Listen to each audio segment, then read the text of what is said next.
Secret agent असतो ना, सगळं वायरलेस घेऊन उपस्थित सर्व पत्रकार बंधू भगिनींचे स्वागत।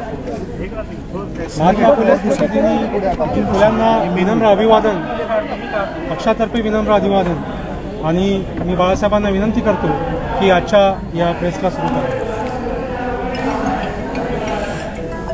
महात्मा फुलेंना आम्ही असणारी या ठिकाणी आपली सुमन वाहण्यासाठी या ठिकाणी जमलेलो आहोत, परंतु त्याच्याच बरोबर या ठिकाणी मौलाना हसन गो कादरी, त्याच्यानंतर कारी इद्रिस, त्याच्यानंतर मौलाना बिस्मिल्ला मुफ्ती अहमद, मौलाना हसन अन्सारी असे हे सगळे या ठिकाणी उपस्थित आहेत। एकंदरीत महात्मा फुलेंनी जो लढा सुरुवात केला, त्या लढ्याची असणारी फळं आपल्याला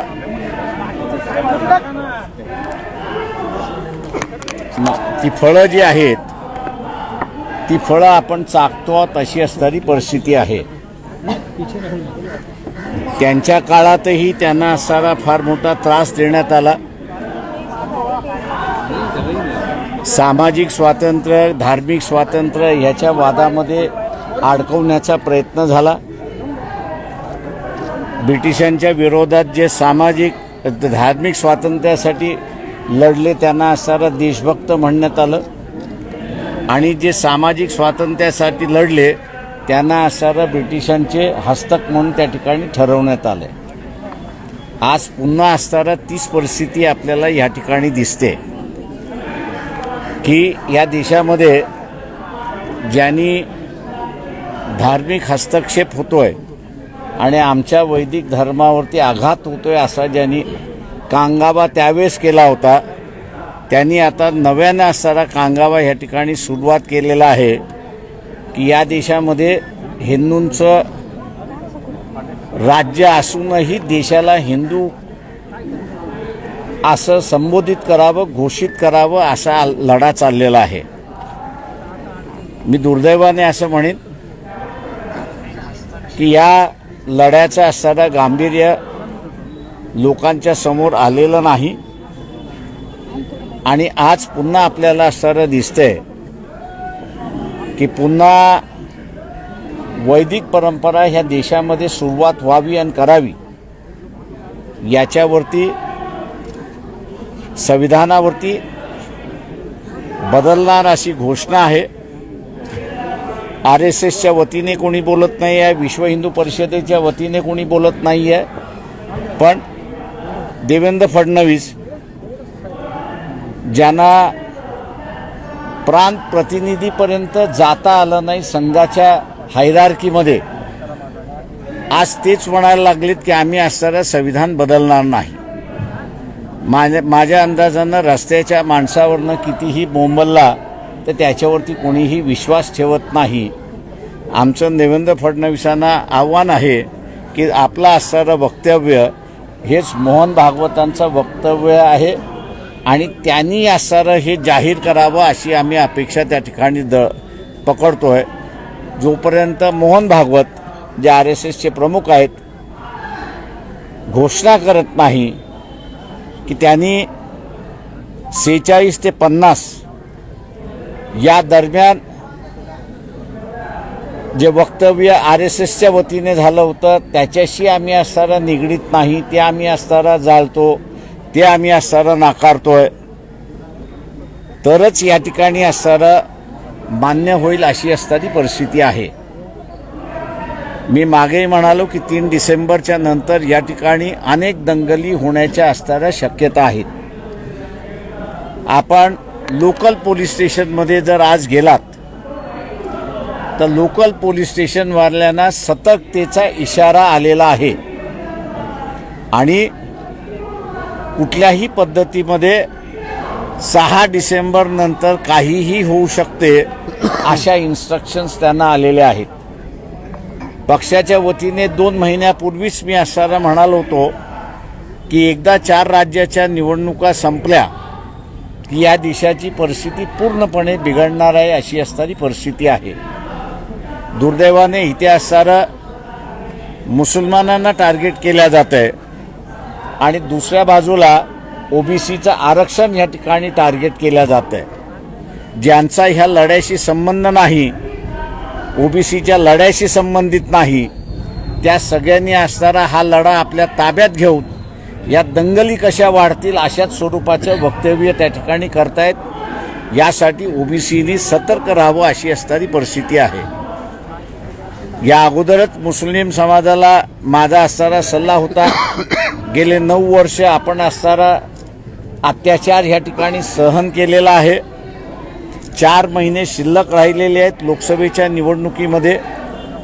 या 4 महिन्यामध्ये जो काही अत्याचार होईल तो असणारा सहन करा. लोकसभेच्या निवडणुकीच्या माध्यमातून शासनामध्ये निश्चित बदल होणार ही खात्री मी आपल्याला असणारं त्या ठिकाणी देतो.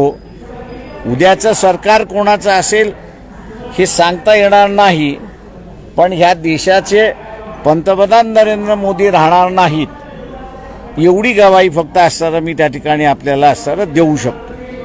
दुसरं, आपल्याला एक सवय लागलेली आहे की कुठलाही प्रश्न हा धार्मिक चष्म्यातूनच बघावा अशी असणारी परिस्थिती आहे.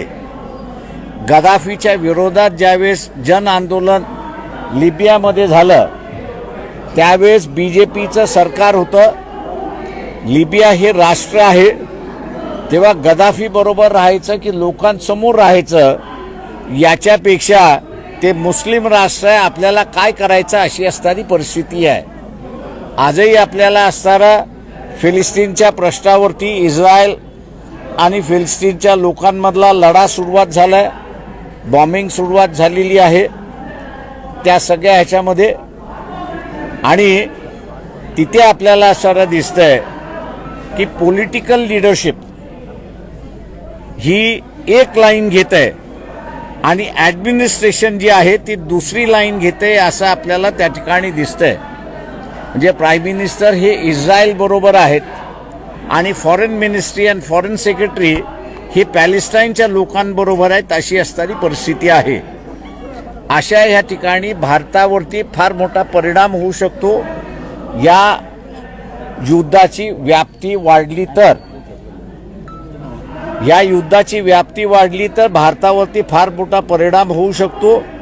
कारण का भारतीय या गल्फ कंट्रीजमध्ये 5 कोटीच्या वरती आहेत अशी असणारी परिस्थिती आहे. युद्ध झालं तर त्यांना असणारं सोडावं लागेल किंवा त्यांना असणारं सुरक्षित आणण्यासाठी सरकारला पूर्णपणे बोजा उचलावा लागेल. दुसऱ्या अनेक गोष्टी आहेत की ज्या मी इथे मांडलं, एकच फक्त आपल्यासमोर या ठिकाणी मांडलंय. मायाबरोबर असणारे जमाते इस्लामीचे असणारे पुणे शहराचे अध्यक्ष आहेत, जमाते उलमा हिंद यांचे असणारे अध्यक्ष आहेत. सरकारी 3 दिवसापूर्वी मुंबईमध्ये सर्व मुस्लिम संघटनांची बैठक झाली. एक 400 उलेमा आणि मौलवी त्या ठिकाणी उपस्थित होते आणि त्या सगळ्यांचा निर्णय झाला की 8 डिसेंबरला आझाद मैदानावरती पॅलेस्टाईनच्या इश्यूवरती, फिलिस्टाईनच्या इश्यूवरती आपण असणारा पीस सभा त्या ठिकाणी घेतली पाहिजे आणि वेगवेगळ्या धर्माचे जे लोक आहेत त्या सगळ्याने त्या ठिकाणी उपस्थित राहावं असं आवाहनसुद्धा त्या ठिकाणी करण्यात आलेलं आहे. मी असं म्हणेन की मुस्लिम संघटनांच्या, रिलिजियस संघटना असतील, पण त्यांनी असणारं एक भूमिका घेतली. त्या भूमिकेला वंचित बहुजन आघाडी साथ देते आणि आम्ही त्या ठिकाणी उपस्थित राहणार आहोत. तेव्हा आंतरराष्ट्रीय प्रश्नांकडे धर्माच्या चष्म्यातून न बघता, ते एक वेगळं राष्ट्र आहे आणि भारत एक वेगळं राष्ट्र आहे, तर या 2 राष्ट्रांच्या भूमिका कशा असल्या पाहिजेत, त्यांचे संबंध कसे असले पाहिजेत, या दृष्टिकोनातून सामान्य माणसाने सुद्धा विचार करायला सुरुवात केली पाहिजे. भारतीय जनता पक्ष, RSS त्यांच्या संलग्न असणाऱ्या संघटना हा मुसलमानाचा इश्यू आहे, आपल्याला काय करायचं आहे त्यांचं ते बघून घेतील अशी जी भूमिका आहे, मी असं म्हणेन की ही चुकीची भूमिका आहे. एक राष्ट्र दुसऱ्या राष्ट्राबरोबरच्या संबंधाचा हा प्रश्न आहे. भारतीय फार मोठ्या प्रमाणात गल्फ कंट्रीजमध्ये नोकऱ्यांच्या निमित्ताने, उद्योगाच्या निमित्ताने त्या ठिकाणी आहेत. त्यांच्यावरती सुद्धा परिणाम होऊ शकतो आणि म्हणून वंचित बहुजन आघाडीने 8 डिसेंबरच्या पीस सभेला पाठिंबा दिलेला आहे आणि आम्ही अपेक्षा करतो की मुस्लिम समाज मोठ्या प्रमाणात त्या पीस सभेला उपस्थित राहील अशी परिस्थिती आहे. आपण आता विचारा. सर, आज टाइम्सला तुमची मुलाखत प्रसिद्ध झाली आहे. तुम्ही भुजबळवरती ओबीसीच्या संदर्भात एक कमेंट केली आहे की भुजबळ हे मंडल कमिशनच्या शिफारशींच्या विरोधामध्ये होते. ते थोडंसं इलॅबरेट करा, कधी होते, कसे होते आणि ते मला वाटतं तुम्ही जरा शोधून लिहिलं आणि जर हे केलं तर अधिक चांगलं आहे. मला जे बोलायचं होतं ते मी बोलून झालं माझं. त्याच्यामुळे आता ज्या डिटेल्स आहेत त्या डिटेल जरा पत्रकारांनी शोधावं, म्हणजे त्यांनाही जरा इनरिच होईल. त्यांनाही जरा तुमचंही नॉलेज इनरिच झालं पाहिजे असं मला वाटतं. ते इनरिच झाल्याशिवाय रिपोर्टिंग चांगलं होणार नाही अशी माझी स्वतःची समज आहे. नाही माझ्या तुमचं माझं म्हणणं असं आहे की आम्ही नॉलेज आपल्याला दिलेलं आहे, प्रिमायसेस आपल्याला दिलेले आहेत. त्या प्रिमायसेसवरती असणारी इमारत बिल्डिंग बांधायचं आता आपलं काम आहे, ते आपण करावं. रिपीट करा एकदा तुमची भूमिका, नेमकी मागणी काय होती, तुम्ही ते काय रिपीट करा. कुठली भुजबळांबद्दलची तुमची कमेंट माझी मांडायची मी ती असणाऱ्या जाहीर सभेमध्ये मांडले. त्याच्यामुळे तुमच्यासमोर मांडण्याची मला काही गरज वाटत नाही अशी परिस्थिती आहे. पण तुम्ही याच्यावरती ठामात की भुजबळांची भूमिका ही मंडल कमिशनच्या विरोधामध्ये होती. म्हणून मी म्हणते जरा इतिहास शोधा आणि काय इतिहास आहे तो जरा लोकांसमोर आणा. बरं, काल भुजबळांना जेव्हा आम्ही असं विचारलं की तुम्ही असं म्हटलात की त्यांची भूमिका मंडल कमिशनच्या विरोधात आहे, तर ते असं म्हटले की माझी तर प्रकाशबाईंबद्दल काही नाराजी नाही किंवा मी ते माझी त्यांच्याबद्दल नाराजी नाही ना. ते त्यांनी आम्हाला सहकार्य केलं. उलट त्यांना जेलमधनं काढणारा मीच आहे. जजला मी जर शिव्या घातल्या नसत्या तर आज छगन भुजबळ बाहेर नसते. त्याच्यामुळे असताना माझी नाराजी जर असती तर मी जजला शिव्या घातल्या नसत्या पब्लिकली. त्यांना सोडत नव्हते त्यावेळेस.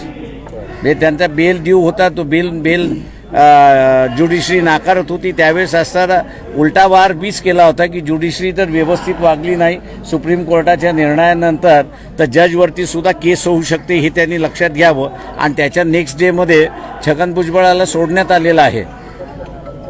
पण त्यांनी कधी असताना माझे आभार मानले नाहीत. ओबीसी आरक्षणासंदर्भातली तुमची भूमिका आता नेमकी काय असणार आहे ते मी काल सभेमध्ये सांगितलेली आहे. तुम्ही पुन्हा ऐकून घ्या ती.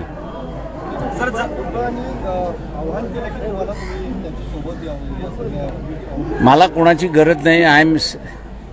आणि आंबेडकरवाद, फुलेवाद, शाहूवाद हा जो आहे हा एवढा सक्षम आहे की त्याला कोणाच्या व्यक्तीची गरज नाही.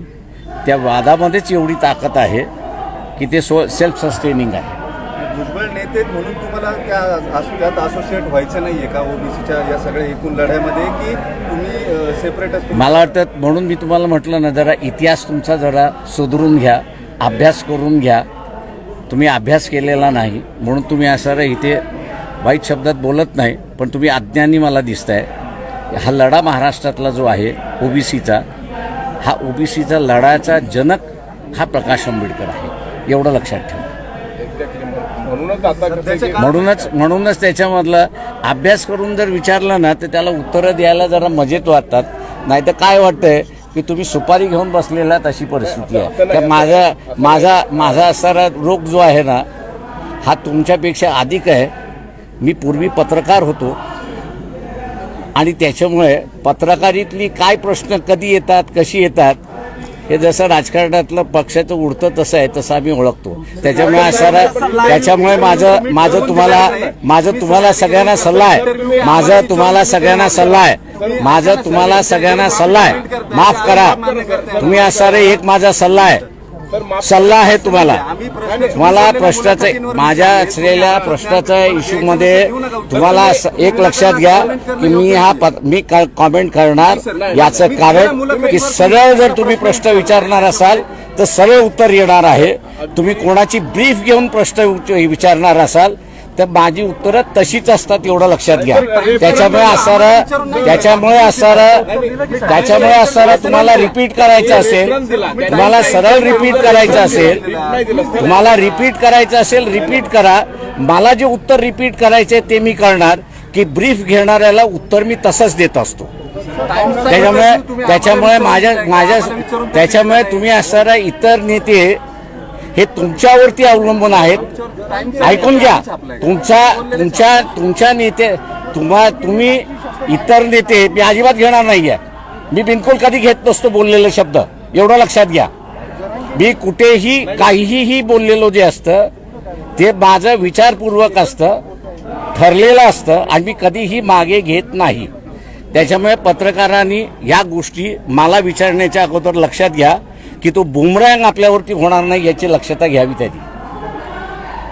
फडणवीस म्हणतात सोशल फॅब्रिक खराब होणे, मात्र सत्ताधारी वेगवेगळ्या सभा घेत आहेत. एकीकडे छगन भुजबळ म्हणतात ओबीसी आरक्षण जाणार नाही, फडणवीस म्हणतात की त्याला धक्का लागणार नाही, पण जरांगेंनाही थांबवत नाहीत. त्याबद्दल वंचितची काय भूमिका? एक लक्षात घ्या की इथे ज्यावेळेस ओबीसी मराठा कोविडच्या अगोदर लागलं होतं त्यावेळेस सगळे राजकीय नेते बिळामध्ये शिरले होते आणि सगळेच बिलामध्ये शिरले होते. दिल्लीवरनं मी जी प्रेस कॉन्फरन्स घेतली होती की मागणी करण्याचा अधिकार कोणालाही आहे, त्याच्यावरती कमेंट करण्याचा अधिकार सगळ्यांना आहे.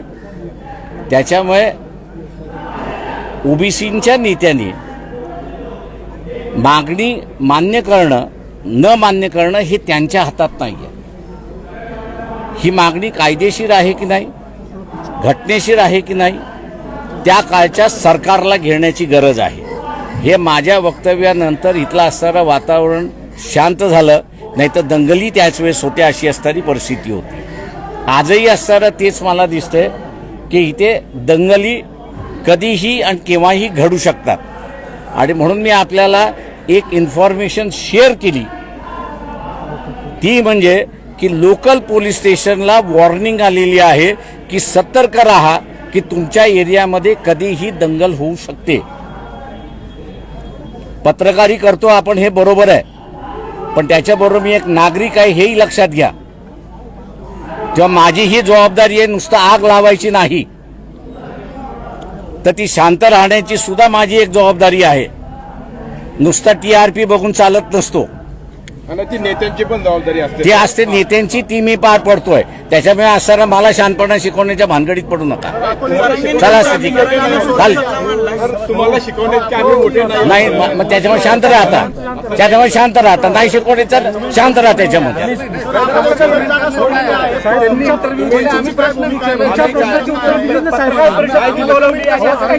साहेब काय म्हणाले की तुम्ही जरा पडताळून बघा इतिहासात, बघा की त्याच्या संदर्भामध्ये